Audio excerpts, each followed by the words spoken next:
In this video, we'll be taking a look at 4 NBA games happening on January 8, 2026, and providing you with free team picks and total picks for each one of those games, so 8 picks in total. Welcome back to Cash Out Sports. Let's dive right into it. Oh, and don't forget to subscribe and to click the bell icon to get notified as soon as these videos get released, so that you have more time to plan out your bets as we provide these videos on a daily basis. I can guarantee that you'll have all the important information that you'll need on these 4 NBA games after fully watching this video.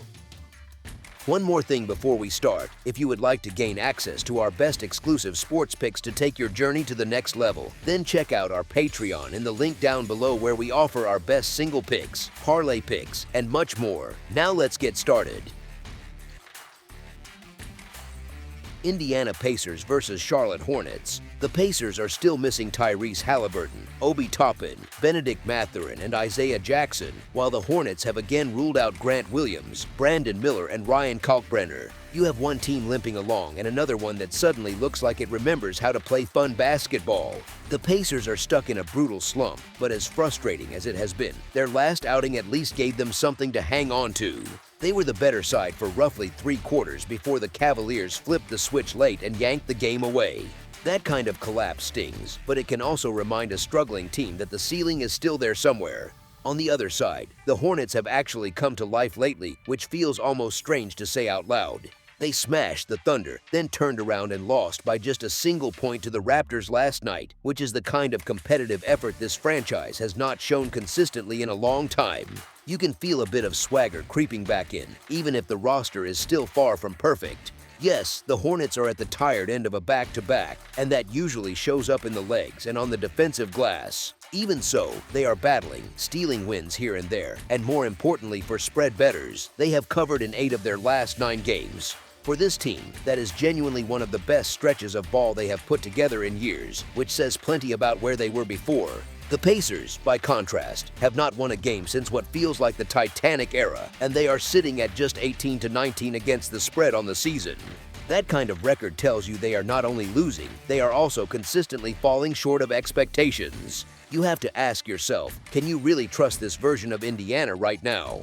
Their awful run has to stop at some point, because even bad stretches eventually regress a bit. The problem is they are running into a Hornets group that is playing with confidence and energy over the last couple of weeks. Sure, the Pacers could finally grab their overdue win here, and nobody would be shocked if that happened in a vacuum. But in terms of trust, the Hornets feel like the more reliable side at the moment, even with the back-to-back hanging over them. There is very little reason to lean toward the Pacers right now, because they keep failing to figure things out on the floor, even though this is about as healthy as they have looked relative to some of their earlier stretches.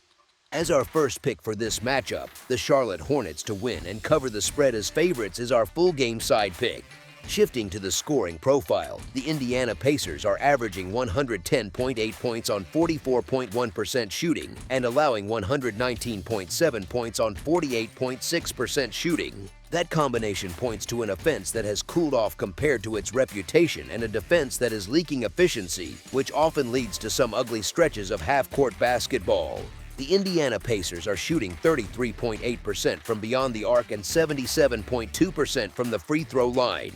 When a team is that inconsistent from 3 and only decent at the stripe, you can get a lot of stalled possessions and missed chances to build big runs. It is the kind of profile where scoring can look fine in spurts, then suddenly go ice cold for several minutes. The Charlotte Hornets are averaging 115.5 points on 45.6% shooting and allowing 117.3 points on 48.3% shooting. So you have a group that can put points on the board, but they also allow plenty on the other end, which makes totals feel a bit volatile at first glance. The Charlotte Hornets are shooting 37.1% from beyond the arc and 81.4% from the free throw line. The Charlotte Hornets are allowing 37.8% shooting from deep and are grabbing 44.9 rebounds per game. That mix hints at stretches where both teams can trade makes, but it also leaves room for long rebounds, choppy rhythms, and a game that does not always flow into a pure shootout. Given how both sides are trending statistically, along with the fatigue factor on the Hornets side and the Pacers' recent offensive inconsistency, this matchup leans more toward a game that stays under the projected number rather than turning into a full track meet. As our second pick for this matchup, under the projected total is our full game total pick. Cleveland Cavaliers versus Minnesota Timberwolves. The Cavaliers are still missing Dean Wade and Max Strus, with Larry Nance Jr. listed as questionable, while the Timberwolves roll in with a full squad again. So right away, you have one team patching up rotation holes and another that basically has its preferred lineup ready to go. Cleveland does come into this matchup with some winning momentum, but that narrow win over a really cold Pacers team was anything but convincing. They got the result, sure, but it was more of a get-out-of-jail game than a statement win. And that matters when you are trying to judge how real a mini-run actually is. Meanwhile, the Timberwolves are in strong form, their key players are healthy, and they just smashed the Heat by 28 points in their last outing. That kind of blowout victory usually tells you two things at once: the talent is clicking, and the confidence is growing. Donovan Mitchell sat out, and the Cavaliers still managed to grind out that important win over Indiana. Even though they failed to cover the spread, Cavs fans will take the victory as another sign that this group is at least moving in a better direction, with just one loss over their last 5 games. Next up is a tough road trip to Minnesota, but with Mitchell coming back and Cleveland having won 5 of 7 against Western Conference opponents, they are not heading to Mini ready to wave a white flag.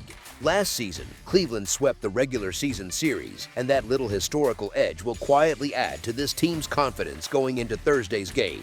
On the other side, Anthony Edwards and the Timberwolves have pieced together a solid 3-game win streak, taking down Miami twice and the Washington Wizards. The offense has been humming in all 3 of those games, but the more impressive part has been the defense, holding opponents to just 109.3 points per 100 possessions, which sits as the 3rd best defensive efficiency over the last 10 games. They do a great job limiting perimeter looks, as the Timberwolves allow only the 6th most threes per game, with opponents hitting just 35%. They have taken 12 of 15 games against Eastern teams and are 4-1 straight up and against the spread in their last 5 overall. It has been an up-and-down campaign for the Cavaliers, so the real question is whether we are ready to trust them on the road against one of the more consistent teams in the West. They should absolutely put up a fight here, but that recent loss to Detroit is a red flag that they are not yet back to the level of the group that pushed the East around last year. The Cavaliers are coming off a decent week where wins are stacking a bit more often, but they are still just 11-27 against the spread on the season. That is the sort of number that screams, do not back this team with your money. I have said before that the Timberwolves sometimes play with their food, and they are not the type of team you feel thrilled laying a huge number with, but we are not being asked to lay a big spread here. This line feels soft, and Minnesota has covered in each of its last 5 wins. The winner has also covered in 9 of the last 10 meetings between the Timberwolves and Cavaliers, which fits the idea that once one side gets control, it usually carries both the result and the number. This projects as a competitive matchup, but with such a short line, it is hard to pass up the Timberwolves at home in this spot. I am happy to ride with Ant-Man and company here. As our first pick for this matchup, the Minnesota Timberwolves to win and cover the spread as favorites is our full game side pick. The Cleveland Cavaliers are averaging 119.2 points on 46.6% shooting and allowing 116.8 points on 46.1% shooting. So you are looking at a team that can score at a steady clip, but also gives plenty back on the other end, which usually keeps games fairly open. The Cleveland Cavaliers are shooting 35.1% from beyond the arc and 78% from the free throw line. The Cleveland Cavaliers are allowing 37.8% shooting from deep and are grabbing 45.1 rebounds per game. Those numbers point to a profile where their own offense has enough efficiency to keep pace, while their perimeter defense and pace of play help opponents find scoring grooves of their own.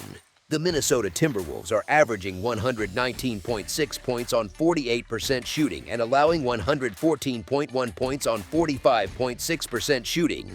So they are putting up basically the same scoring output as Cleveland, with even better overall shooting, while still allowing over triple digits themselves. The Minnesota Timberwolves are shooting 36.4% from beyond the arc and 76.2% from the free throw line. The Minnesota Timberwolves are allowing 35% shooting from deep and are grabbing 44.8 rebounds per game. With both teams capable of scoring in the high teens or beyond, hitting threes at respectable clips, and living in that range where defenses are good but not suffocating, this sets up as a game where the scoreboard can stay busy throughout. Put all of that together, and the statistical picture leans toward a matchup where both offenses have enough efficiency and tempo to push the final tally above the projected number rather than getting stuck in a grind. As our second pick for this matchup, over the projected total is our full game total pick. Miami Heat versus Chicago Bulls. The Heat are monitoring Jamie Jaquez Jr., who is questionable with an ankle issue, while the Bulls have already ruled out Kobe White, Jalen Smith, Zach Collins, and Josh Giddey. Miami has slowly been getting bodies back, and that has a lot to do with their recent uptick in form, even if that bounce was checked pretty hard by the Timberwolves in their last game. They got humbled there, no way around it, so this spot against a short-handed and slumping Bulls team comes at a pretty convenient time. Chicago is as banged up as almost any roster right now, and it shows. They are averaging just 97.6 points during their 3-game skid, and now they have to turn around on the second night of a back-to-back. That is a rough combination, tired legs plus missing key pieces, and it tends to drag scoring and energy down at the same time. The Heat have a reputation for playing down to weaker opponents, so they are rarely a comfortable team to back as big favorites. Still, they are about as healthy as they have been in a while with Tyler Herro back in the mix, and they also walk in with the built-in rest advantage. That matters late in games when one team starts reaching for extra fuel and the other still has something left in the tank. Miami was always going to open as a road favorite here, but honestly, it is a little surprising that the number is not sitting a bit higher when you stack up the injuries, form, and schedule spot. Even with their occasional habit of coasting, the Heat are clearly the healthier side and playing the better basketball at the moment. On the other hand, the Bulls are dragging through a back-to-back while short on depth and shot creation. There really are not many excuses available for Miami in this matchup. Anything short of a fairly comfortable win would feel like a letdown, especially when you remember that back in November the Heat ran the Bulls off the floor in a 143-107 blowout. As our first pick for this matchup, the Miami Heat to win and cover the spread as favorites is our full game side pick. The Miami Heat are averaging 120.1 points on 46.9% shooting and allowing 117.4 points on 45.9% shooting. So you have an offense that is producing at a strong clip with efficient shooting, paired with a defense that gives up enough clean looks to keep games from turning into complete rock fights. The Miami Heat are shooting 37% from beyond the arc and 79.3% from the free throw line. The Miami Heat are allowing 34.4% shooting from deep and are grabbing 45.6 rebounds per game. Those numbers suggest a team that can stretch the floor, finish possessions at the line, and still do a respectable job running shooters off the line on the other end, which can slow scoring bursts for opponents. The Chicago Bulls are averaging 117.1 points on 47.2% shooting and allowing 121.2 points on 47.4% shooting. On paper, that is a profile that leans toward higher scoring games, with efficient offense and a defense that leaks plenty in return. The Chicago Bulls are shooting 36% from beyond the arc and 78.2% from the free throw line. The Chicago Bulls are allowing 36.7% shooting from deep and are grabbing 45.6 rebounds per game. They can score, they can hit threes, but they also allow solid perimeter efficiency, which usually invites trading buckets when they are fresh and fully staffed. Here, though, you fold in the current reality. Chicago is missing several pieces, struggling to crack triple digits recently, and dealing with the fatigue of a back-to-back. That combination often shows up in heavier legs on jumpers, slower half-court movement, and longer, more grinding possessions. At the same time, Miami's defense has enough structure to squeeze a depleted opponent, especially when it senses vulnerability. Put together, the statistical baseline for both teams points to capable offenses, but the injury situation, recent scoring slump for Chicago, and schedule spot all nudge this particular matchup toward a total that is more likely to land under the projected number than explode into a full shootout. As our second pick for this matchup, under the projected total is our full game total pick. Dallas Mavericks versus Utah Jazz. The Mavericks are still missing some key pieces, with Kyrie Irving, Derek Lively II, and PJ Washington all ruled out, while the Jazz are without Kevin Love, George Niang, and Walker Kessler. So right away, you are looking at two teams shuffling their rotations, even if it feels like Dallas is a bit more used to playing short-handed at this point.